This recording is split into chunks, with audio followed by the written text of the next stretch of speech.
Welcome to a special edition of the Power Connector podcast. I'm your host, Derek Dickow, and joining me today are a couple of friends, Ryley Austyn of Raustyn Holdings and Dan Fischer, President and CEO of Citizen State Bank. And I call this a special interview because of the setting. First and foremost, we're at Zana in downtown Birmingham, but also this is an opportunity to learn a little bit more about Raustyn Holdings and Ryley Austyn, founder, president, CEO. You and I met, I want to say it was about a year ago, right around now.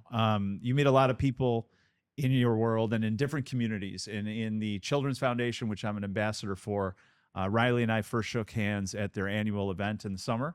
And I have seen you present at a lot of business events, philanthropic events, community events. And now we're talking today a little bit about Raustyn Holdings, but love to learn a little bit more about you, about the company, about your vision. How did this whole thing come together? And then, of course, we got Dan, who's also the chairman of Raustyn Holdings, talk a little bit about vision, what the future looks like, and what Raustyn Holdings is all about. So, Ryley, tell us a little bit about the story, how this company came to be, and how did you put all this together? Yeah, certainly. Thank you, Derek, and we appreciate you having us here today to talk a little bit about the future. As our mission for Raustyn Holdings is to restore the future. And you might be perplexed a bit as it relates to what that mission statement means ultimately. And you and I had connected, as you had alluded to originally, at Leaders for Kids, that you serve on the board of. And Lauren and I are very passionate about philanthropic endeavors and engaging in the community and ultimately achieving something larger really than life itself. And my vision of Raustyn Holdings is exactly that, is being stewards of legacy-built companies and brands, bringing humanity back to the world. And that's where we begin.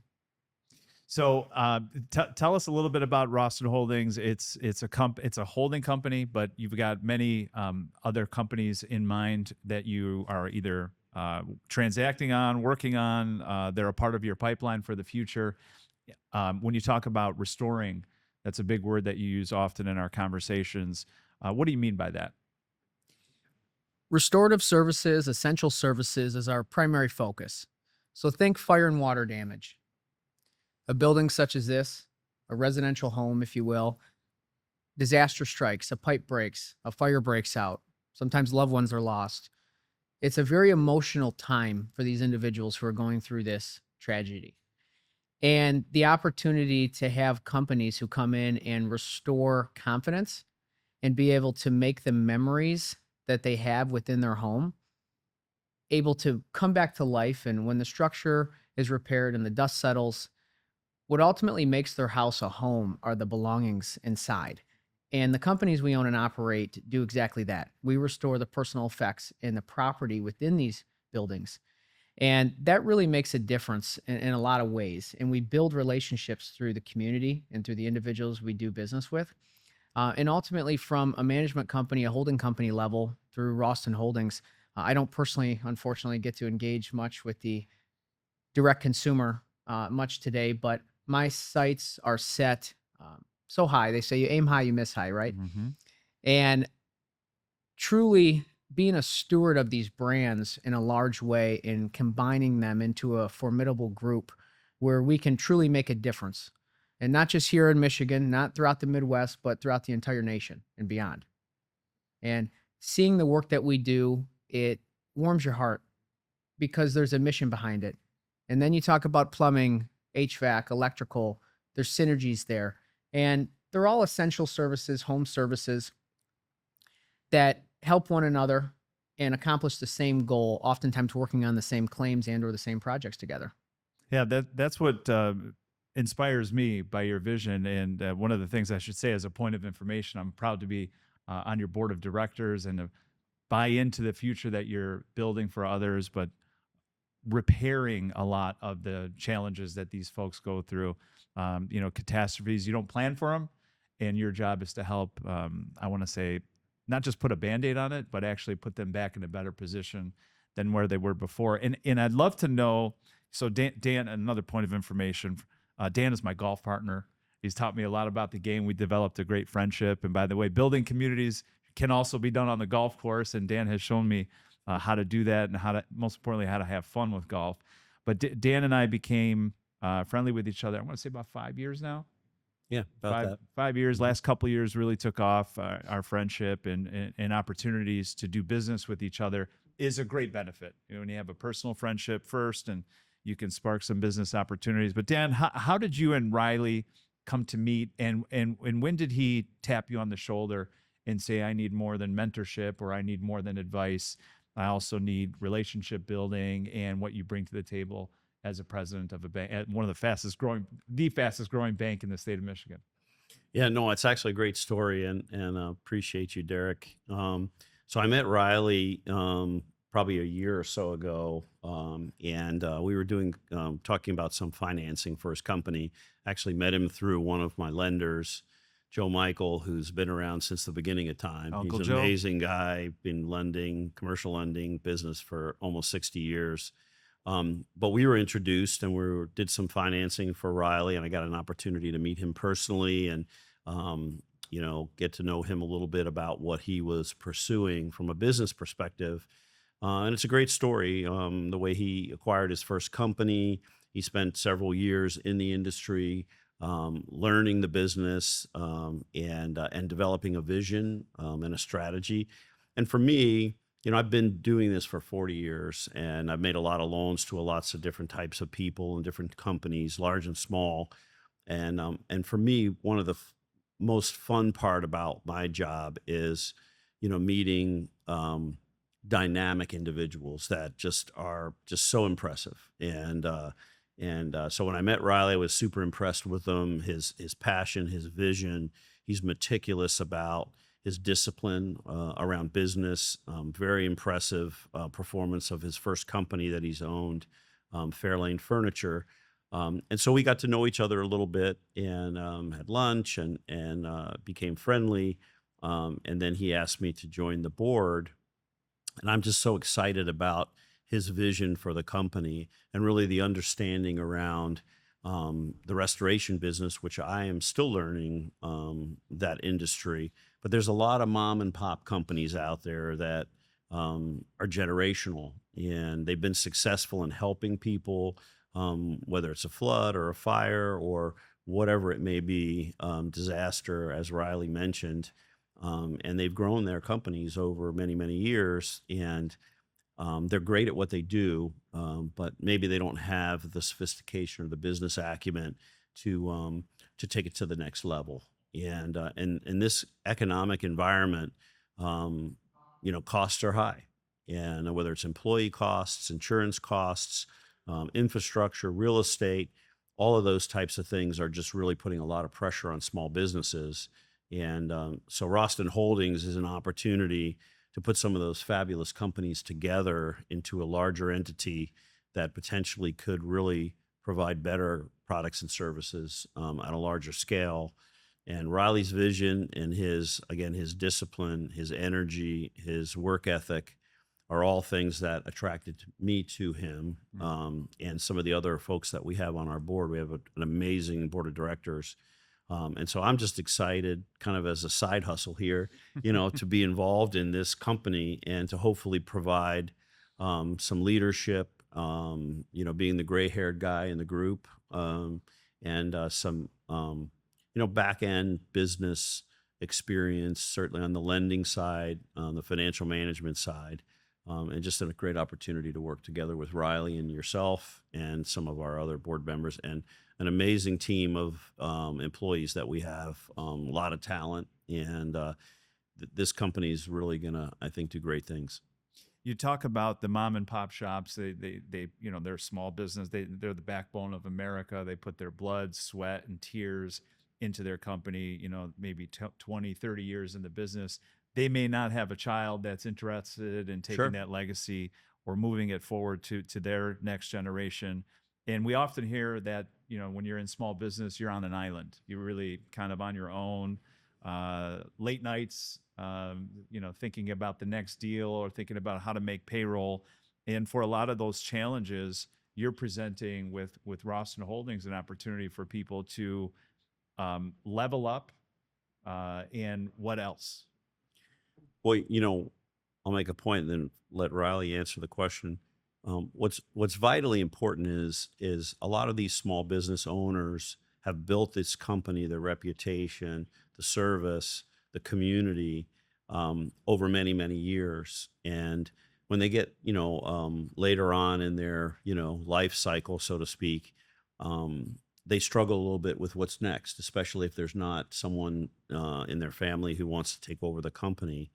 And private equity is really one of the options out there, but private equity is not very personal. And these people have invested a lifetime in their companies and providing products and services to people, and have a lot of employees that they care about. And they're really just not interested in private equity's aggressive, kind of buy and sell mentality. I think what we offer is a longer term strategy, where we can create efficiencies and synergies amongst the companies, that can provide better products and services on a larger scale, where they can keep some of their identity, and then they can take care of their employees, and they can participate in the upside of the larger company. So in a way, you're humanizing the process for them to enjoy what they've built, maybe stay involved in some way, and you're helping them establish or maintain a personal connection to their identity and what they've built over the last 10, 15, 20 years. Right. And to participate in, the future of the company. That's exactly right. And private equity is a broad stroke term for large scale, you think New York investment. And it's very cold, it's heartless. And that's exactly what makes our company different, Derek, is what Dan had alluded to, and that's the personal human touch. But it's more than that, because the generations of blood, sweat, tears that went into creating and establishing these companies, whether there's a succession plan in place currently, whether it's children, maybe it's a employee that's been identified and groomed within the organization and they just don't have the capital to step up and take the mantle. Oftentimes we work with the founders and the operators to come up with a strategic plan to be able to encapsulate all of those things in a transaction. And it's much more than a transaction. It's trying to culminate everything that was poured into the entity all those years and keep the foundation, but furthermore, build upon it. And one of the most common questions when we meet with owners of companies is, what happens to my team post-transaction? They want to know the people that have helped me build this, they deserve a place here, and what does their future look like? Oftentimes more than what they care about for themselves, selfishly, which makes you feel good when you meet with someone and you interface, because you're on the right track. And Dan had mentioned, the self-discipline that I embody, it bleeds into the company heavily. In particular, in the companies we choose to align ourselves with. We won't do business with just anybody, whether it's a profitable company or not. We've done deals with companies that aren't profitable, and we've helped show them a way where profitability doesn't have to be cold and harsh. It can be humanized, and it can be an approach where you can have fun in the organization and the company, and you can flourish and give opportunity to people who might otherwise not have those opportunities. And that's really where we found the sweet spot. And when you package that all together, forget about the money. Of course, money makes the world go round. It's the only thing everybody keeps track of. But what happens beyond the dollars and cents when you lay your head on your pillow, and when you're able to do something and take a company that has generations of success and build upon and be able to take it and put it into something where there's a vision for the future and others can step up into it, it's really an incredible thing. And I think I would add to that, Riley, that in the restoration business, there's a lot of small companies that specialize in specific areas, aspects of restoration. And they often send referral business to other restoration companies that have an expertise that they don't. And so there's a natural opportunity to partner, and to benefit from those referrals. And I think that's kind of what our overall umbrella structure brings to the table, is for an opportunity for them to expand their businesses, to grow their expertise, and then for us to bring better service to our customers because we can offer expertise in many more areas. Whereas right now, if we refer business to someone else that has an area of expertise that we do not, we're doing it because we have a relationship with them, but we don't control that process. Whereas if we're under one umbrella, we'll be able to deliver, white glove customer service. And as Ryley mentioned, these types of things that happen to people where they're displaced from their home, potentially their belongings have to be, labeled, packed, put in a warehouse while the reconstruction of their property is taking place. Excuse me, whether it's commercial or it's residential. I mean, it's very, very personal to them. So if we can deliver, one-stop shop scenario where we really care about the whole of the job, I think that's something that is very, very attractive to all companies. It makes sense to me. You're right. Money is not the only thing people keep track of. It's the number of strokes on the golf course, as Right. Dan taught me a long time ago. Ryley, it sounds like it's an amazing opportunity what you're giving to people.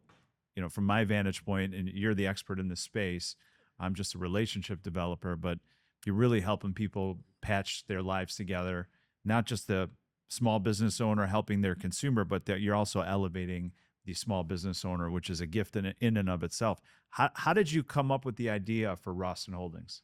That's a phenomenal question, Derek. And I've had an interest in business for quite some time, since a young child, when I got in organized sports and the competitive nature of being a part of something bigger than you and working with others on a team. Because one thing's for sure, if you want to go far, you need to do it with other people.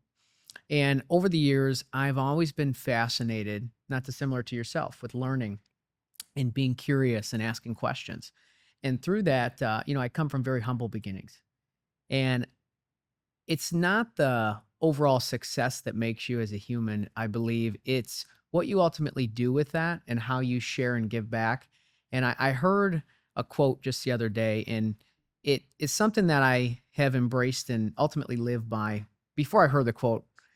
And it says, to have is to give is to share, and to share is to love. And through the mentorship I've been given through some of the most respected international billionaire businessmen in the world today, I've taken the things that I've learned and the experiences, rightfully, wrongfully, good, bad, indifferent, and I've looked at every single opportunity that I've been put through here and thought, how can I take this and learn from it? Oftentimes the failures more than the successes. And I thought, what could I do on a large scale to truly make a difference? And that's why Raustyn Holdings, which is a local investment group here headquartered in Troy, Michigan, was founded and created to do just that, and to take an idea and a concept, something where, as Dan had mentioned, a mothership, if you will, and these other companies who maybe have 10, 50, 100 employees can plug into an organization and be able to have all the benefits of a corporate structure, of a company who has the resources and the capital and the access of 1,000, 2,000, 5,000 employees, the services, the things you can offer in the way of efficiencies and reducing costs and being able to provide a better service, but still have the small business feel. And that's exactly how I began to establish the company. I'd love to get your approach to seeking mentors and networking with them, because a lot of these folks that you've surrounded yourself with, they don't just pick up a phone and say yes to everything. They do not. So, everybody has a unique style to networking, to mentorship, and to seeking advice from people that they respect and admire. Is there something that you've done in your life or continue to do that when Ryley does this, he's able to get, the attention of people that matter to him? Absolutely. You never quit and you never give up. And the perseverance, Derek, is the only thing that you truly have control over. You can wake up every day, whether you feel like it or not, if you do what's necessary. And one of the things that you taught me at your Power Connections conference One of the speakers had mentioned something about signal versus noise. Hmm. And in our day, as chaotic as it is, as us being executives of organizations and the demands of the schedule, the social calendar, and you toggle and you balance as best as possible. I don't believe in work-life balance necessarily. This is my life and I live it to the fullest. However, being able to identify the signal of what are the 2 or 3 or 4 things I need to get done on a daily basis, of course, the noise is going to be there. That's constant. Hmm. But if you focus on the signal, and one of those signals being when I first began my journey 12, 13 years ago into the business world and learning through that process, be prepared for rejection. And that's okay. Because if it was easy, if there wasn't a path of resistance, everyone would do something meaningful. Everyone would go to the gym and look their best and feel their best if it wasn't difficult. And in the words of Jordan Peterson, you're going to pay the price either way. So you better pick your poison, as he says. And I've always taken the difficult road. And it could be as simple as getting to a crossroads and there's an elevator or there's a set of stairs. Subconsciously, which one do you gravitate towards? Mm. And so once you start to stop and self-reflect and be able to ask these questions, you're able to kind of recalibrate and focus your efforts. And one of the things I did is I reached out to individuals who I identified were successful. Could have been successful in their marriage. They had a great relationship with their children. They were successful in business, a combination of all. And I thought, through my travels and through my studies, this is what successful, wealthy, healthy people do. And here's the opposite, and study both. Very few have all categories firing on all cylinders. And I thought, well, if you can be successful in one area, why not be successful in all areas? And that's the way I truly live my life. And that's the culture of Raustyn Holdings. And it bleeds into the team and the culture that we have with the employees and everyone throughout the organization and all the entities that we're affiliated with, the ones that we do the joint venture partnerships with, the ones that are succession planning and they're looking for an exit strategy that they never thought would come. And here we are, we pick up the phone and we call them. And oftentimes, believe it or not, sure, you get click because they think you're just like everybody else. But when you show up consistently, you send a message that we're here for the long term. And that's where the stewardship comes in. And people really resonate with that. And when you show up consistently and efficiently and you're honest and you have integrity, people respond to that. And that's how I've been able to open up some of those doors that are otherwise closed off to the world. 100%. Couldn't agree more with you. I was talking to a young college student last week, and she has an aspiration for a particular job in her career. And I said, so how are you going about reaching the HR, the head of HR, the person that makes that decision? She said, well, I sent them an email. I said, how many emails? She said, well, I sent one email. And I said, how important is this job to you? She said, well, this is the most important thing I want to do. This is the reason why I wake up every day. This is the reason I went to school. This is the perfect role for me in my career. I said, great. You sent one email? I said, how are they going to cut through to get to you? Yeah. I said, there's a fine line, at least I found. I know, Dan, I'd love to hear your thoughts on this, and Ryley, you're speaking it, but there's a fine line between being persistent and being annoying. But if you're sold on your convictions of what your mission is, you're 100% right. People buy into it because they see the passion, they see that you're strong, convicted. But Dan, I'd love to hear your thoughts on that in terms of how are you helping to assemble a great team around Ryley, and what are the opportunities you're looking for? Because you're still seeking for growth at your stage, right? I mean, you have some goals that you want to accomplish yourself. That's why you're a part of this team. But I'd love to hear for you as you look to build leaders around Ryley and to help Raustyn. What are some of the things that you're doing to help in that regard? Yeah. So I just want to clarify one thing. I am not an international billionaire, but I'm happy to contribute what I can to the team. But all kidding aside, I think, surrounding yourself with quality people that are genuine, sincere, ethical, and hardworking, is the key to success. And whether it's people that work for you or people that you associate with, I think Ryley is, for a young man, definitely ahead of schedule in his thinking. And he's had the opportunity to learn from a lot of very talented people. And hopefully, for the next several years, I'll be involved in the company and helping him grow it, and affect a lot of people's lives as we are more and more successful, yours included.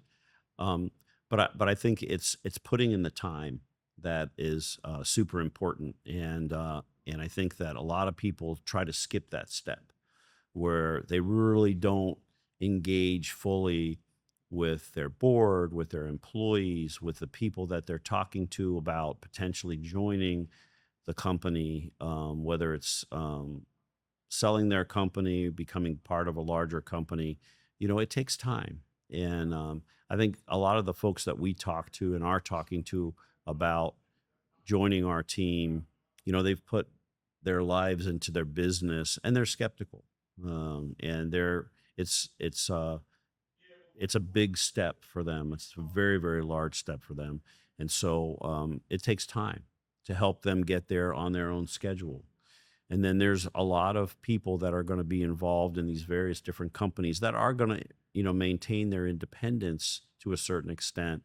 That we're going to need to put the right people in leadership positions in those companies and then mentor them and help them grow. And a lot of the ways that you grow companies is you find really great people and then you give them the opportunity that they're looking for, their dream job, so to speak. And then you give them a little piece of the action, so to speak, as well, and then help them be successful. And it is our responsibility as leaders, whether it's the board or senior management, to hire the right people and then to help them be successful and support them. And certainly, when you hire people, it doesn't stop there. And I think that's the mistake that a lot of people make and a lot of companies make. And private equity, we talked about that earlier. They have a specific schedule. They have ROE targets. There's not a lot of personality involved. It's boom, boom, boom, hit you over the head until you perform. And we're not taking that approach. I think the other thing that I'm really impressed with Ryley about is, and it's a super important quality in personal life as well as in your professional life, is to be a good listener. If you're going to take the time to bring quality people together, as a board, as a company, and they have feedback to share with you, you should listen to them, and then you should process that information and take what tidbits you can here and there from various different people, and plug them into your overall strategy. A lot of times people get ahead of themselves and they think they have all the answers, but sometimes you have to have some failures in your life and in your career so that you can really learn some of those lessons that help you. And I know one of the things that I focus on as I've gotten to this particular stage in my life is people ask me, how do you measure success? And I look back at all the people's professional lives that I've affected throughout my different positions and career. And I'm really proud of some of the people that are doing great and have risen to great positions. And I think Ryley has a vision that he's not only going to help these small business owners, meet some of their life goals and objectives, but also create a lot of opportunity for employees to grow and to have successful careers. Yeah. Right. Ryley, did you have anything you wanted to add there? I think you hit it on the head. And thank you. What happens next as it relates to a person who's had a company for a few decades? They may be pondering, they may be watching this. They may think, where do I begin? Oftentimes, those are the initial questions we're asked because it's uncertain.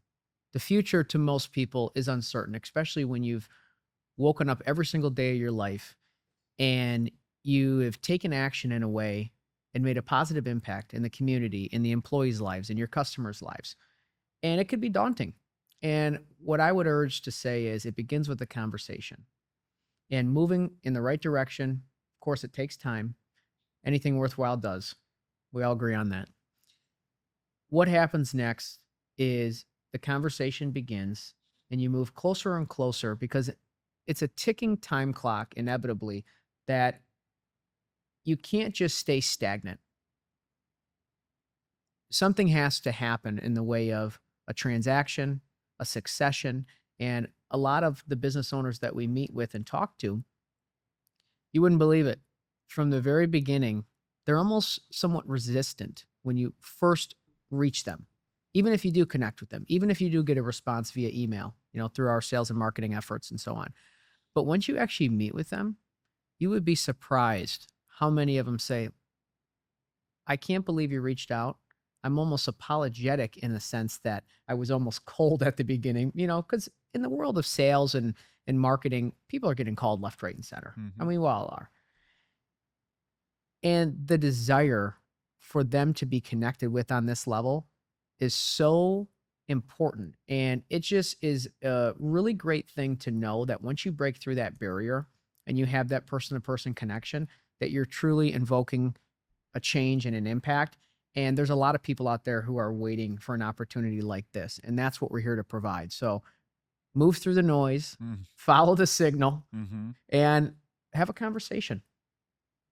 That's where it begins. 100%. I think, I guess we're all in sales in some way, Sure. right? So I always remind myself before making any outbound call that the person I'm reaching on the other line was waiting for the call.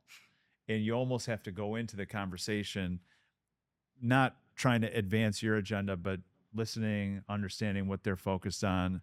And then Ryley, I'm sure you have a series of questions that you like to go through and ask them to kind of gauge through a discovery call, where they at, what's important to them. What's that process look like for you? Is it you prefer as a phone call, a breakfast meeting? Like, how do you connect with people? Personal contact. I love meeting people face to face. Zoom is a great thing in the world of AI and the exponential advancements that have allowed us to connect with others through social media, and the advancements of being able to jump on a Zoom or a board call or be able to connect with someone across the world. Incredible advancements.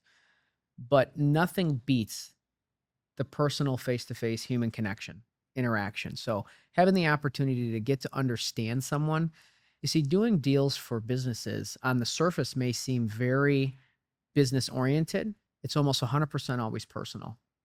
It's the most personal thing that's near and dear to their heart outside of their children, oftentimes, or their family for that matter. And that type of transaction, that type of conversation, in my opinion, demands this type of engagement. And people appreciate that because the cold and sensitive world out there of the equity companies and breathing down your throat, it's a turnoff. It just is. And I don't blame them. I would be in the same position.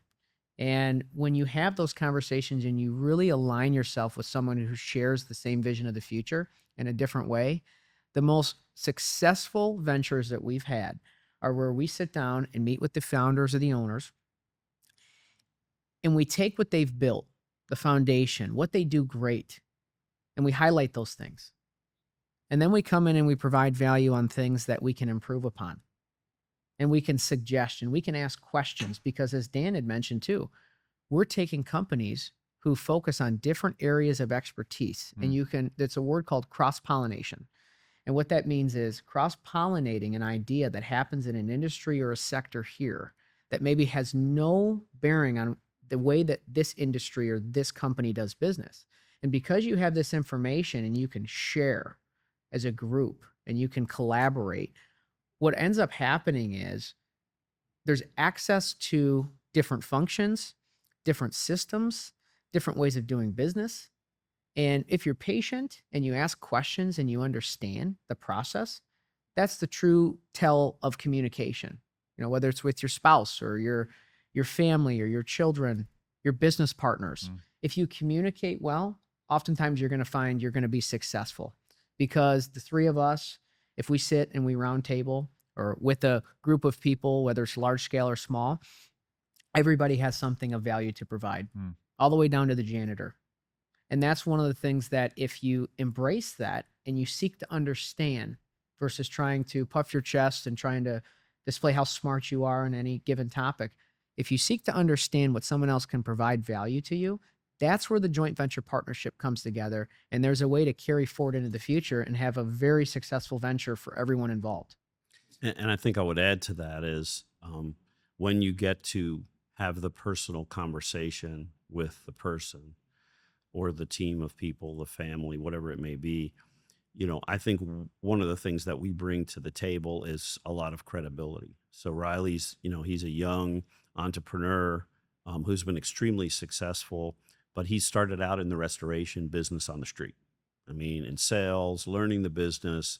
I'm sure he has spent many days and nights, helping families that have had problems, but then went out and bought a company and took a company that was a very successful company by some measures, but he improved it 3x in a very short period of time. And as a banker, when he came to me and showed me what he'd accomplished in a very short period of time, I was impressed.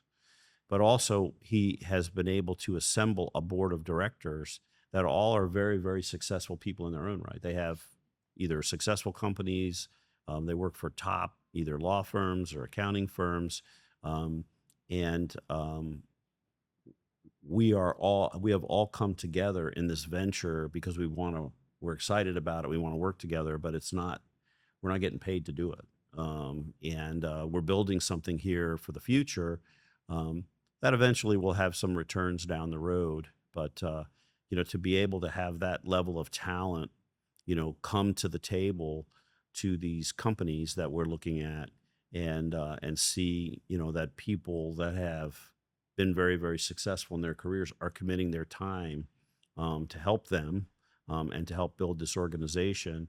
And the fact that Riley is rolling his company into this holding company and putting a lot of his personal money into the company is if I'm sitting at the other end of the table, other side of the table from Riley, and I own a company like Riley's, I'm impressed by that.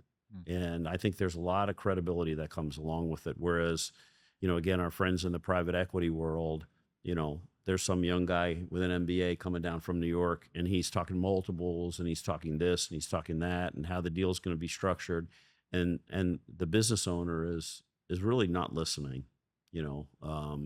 So I think it's a different level of communication. It's a way of saying patient capital almost always wins. Yeah. When you're trying to invoke real change. And that's why, as I often say, at Raustyn Holdings, we don't build for the quarter, we build for the quarter century. There you go. And that's our focus. You both mentioned carrying forward into the future, and when you talk to potential small business owners about the future, what does that vision look like for you? I know you mentioned 3, 4, 5,000 employees someday. Can you give us a snapshot of what you see in your mind as you think about the next 3 to 5 years? Absolutely. Restorative services, essential services is merely the beginning. And when you look at the inefficiencies in these industries, in these service-based businesses, and what they're lacking, there is a lot of value that a big firm from New York can provide. It's the human touch that they lack. And where do you find that sweet spot to mend? No different than us complimenting a founder of what was built at the business level and be able to come in and provide things on a management company level. There's a harmony there. And when you duplicate this across different industries in different regions, whether it's health systems, hospitals, assisted living, cybersecurity, there's numerous industries that there's an inherent need for this type of structure and order. And structure and discipline often get negative connotations because a lot of times it invokes control. And quite frankly, Derek, a lot of the owners that we meet with, one of the most daunting parts of the conversation that we discuss with them is I have to give up control of my company. And while that may be true, When we strike a deal, the management company has to have majority control of the entity for us to effectively accomplish and actually follow through an offer. And we don't promise the outcome, we promise the process. And in doing so, we leave the operational control to the entity itself. The last thing we want to do is step in and change what has been fundamentally working so successfully. It's the only reason why we actually are interested in doing business with this company. And across the board, over the next 3 to 5 to 10 years, as things grow beyond and we expand our footprint as it's rapidly expanding already, today we actually have more inbound calls and or referrals of people who know what we're doing. They know our mission, they know our focus, and they know us as individuals in the community as business leaders, as Dan had alluded to as well. And they want to be a part of it. And I have heads of firms, heads of large scale companies that we may not be ready at this time to engage in different various sectors, but we will here in the near future. We want to prove our model. And one of the things that's important to me is delivering results to employees, to shareholders, to our clients. If we can't deliver results, something's wrong. And we need to go back and take a step back, really recalibrate and focus on what can we do to make this spectacular.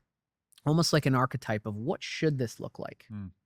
Well, and I think one of the things that small business owners struggle with, especially generational companies, is some of the things that we all kind of are paying attention to these days in this inflationary environment. So if you talk to a small business owner, whether it's in the restoration business or any small business owner, they struggle with insurance for their employees. They struggle with rising costs. They struggle with technology. They struggle with payroll, taxes, financial reporting, and then now social media, right? I mean, social media and AI are things that are foreign to a lot of these smaller companies, and they can't be competitive if they don't market and advertise in a social media arena.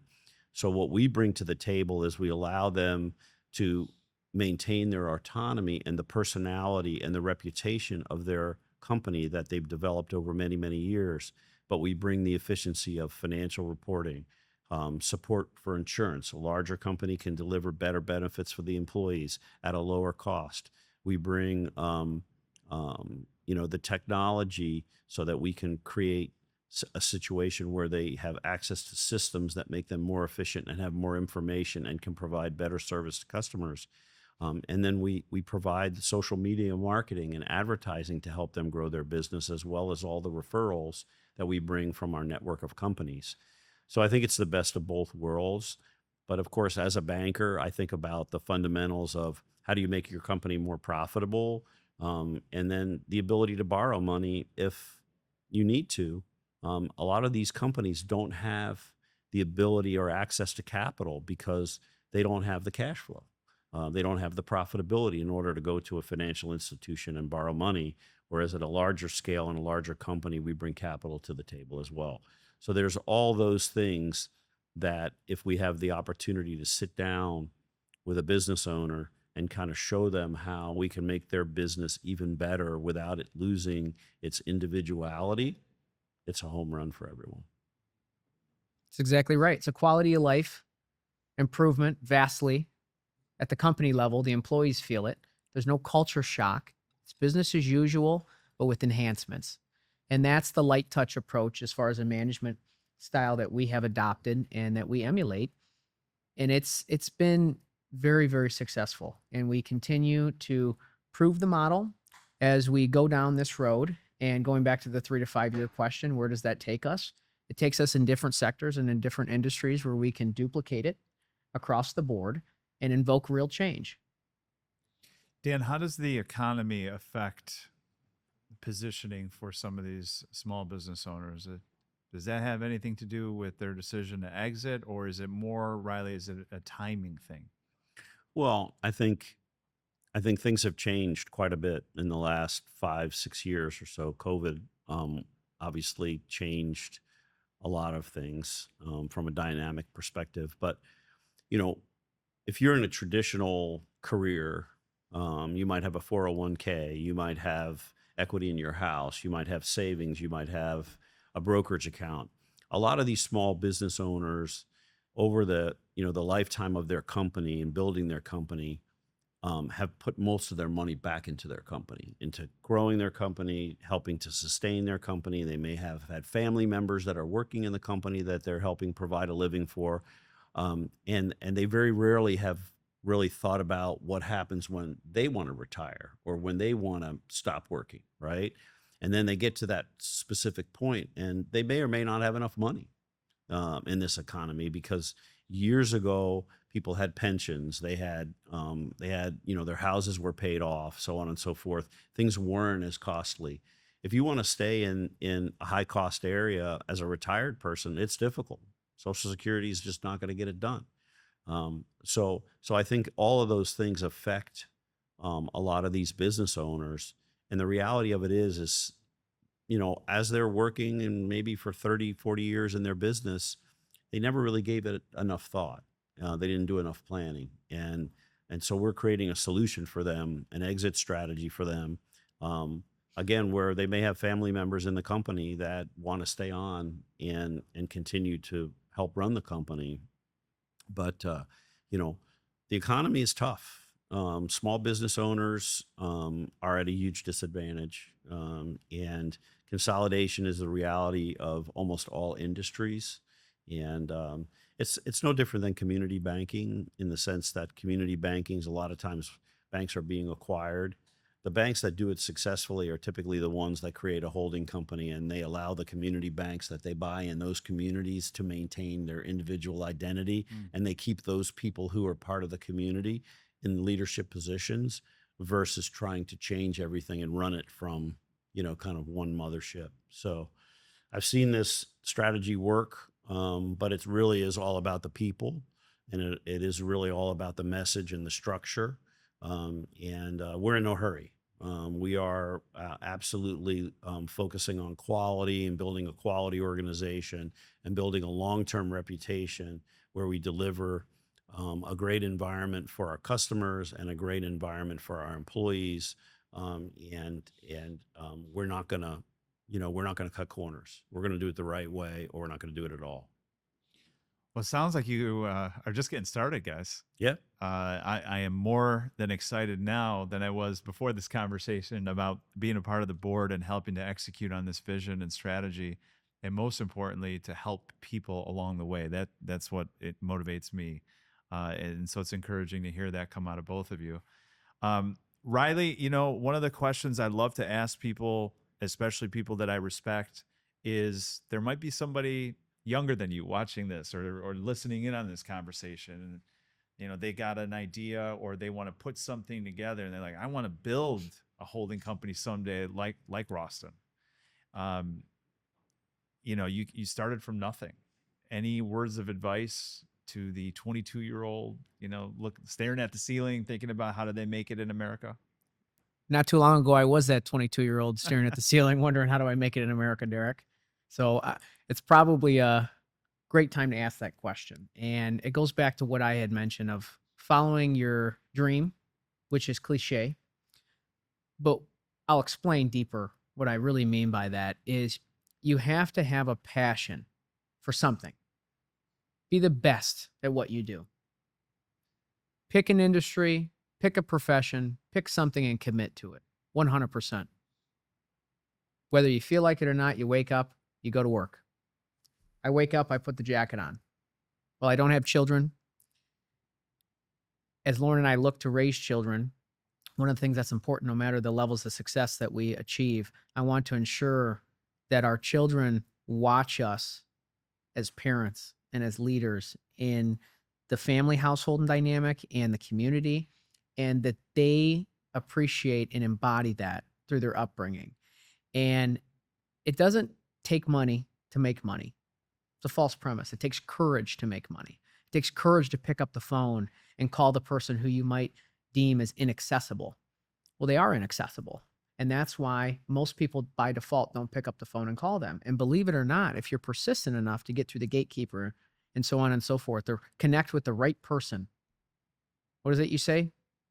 One conversation, one handshake Changes everything. changes everything. Mm-hmm. It's led us to connect with Chairman Dan, who we're Mhm. very grateful to have serving as a leadership and governance on our board, such as yourself and all the other individuals that are affiliated with our team and our network. And believe me, I haven't got to the stepping stones at such a young age. I've had a lot of failures and I've been through a lot of things in the last 6, 7, 8 years. But just like interest, it compounds. Mm. And if you do the right thing and you continue to move forward and you have your core values as an individual, I would encourage that 22-year-old to say, I'm going to write down on a piece of paper, what are my core values? And start to embody and live by those. Because as soon as I started to do that, everything changed for me. And the whole world around me, when I woke up, there was an abundance for the first time. Because I grew up in a scarcity mindset through my upbringing. And through that abundance of being able to share and give to others, through the quote that I had shared with you that was spoken by George Booth of Cranbrook, donated 95% of his estate, 5% to the children. And you see the beauty that was left behind for all those to enjoy and share. That's inspiring. So find something to aim at and go follow it relentlessly and don't give up no matter what. Dan, any words of encouragement for Ryley as he embarks on this mission? Yeah, I mean, I think he mentioned it earlier. Show up and do it consistently. We were at a business event last night, charity event, but you just need to be always networking, meeting new people, um, taking advantage of opportunities as they present themselves. You never know what opportunity is just on the other side of the next door. And I think really super successful people, um, for them, business is a lifestyle, and they have families, and they have lots of other things that they may do, but it is kind of a lifestyle for them. And they're always thinking about, how do I grow my business? How do I expand? How do I give back? And I think it's just a different mindset. And unfortunately, I think our society has become very complacent in a lot of ways. And you mentioned our younger people earlier, the 22-year-old. I think work ethic is super important, and those parents that instill that in their children from a very young age, whether it's working at the family grocery store or whatever it may be, work ethic is the key. You're not going to be successful if you don't work hard, and you have to take risks. You have to be willing to make personal sacrifices, and you have to be generous, and you have to be ethical. And if you don't have all those things working together, your probability of success is less. I think just be the best person you can be, whatever it is you choose to do. I swear I've heard the same advice on the golf course. Be ethical, do things the right way, put your heart into it. But no, I'm excited for you guys. I'm excited for you, Ryley. I look forward to being a part of this journey with you. And we'll have to come back a year from now and then another year from now and sort of monitor and look forward to, all right, these are all the things he talked about, but he far exceeded those ideas. And you're building something that people can be proud of and that people can have integrity behind, and they can leave a lasting legacy with Raustyn Holdings. So I'm excited for you, man. Congratulations. And we'll do this again soon. Thanks for having us, Derek. Yep. Appreciate it. We're very grateful to have you. Thank you. We'll see you soon on the next edition of the Power Connector Podcast.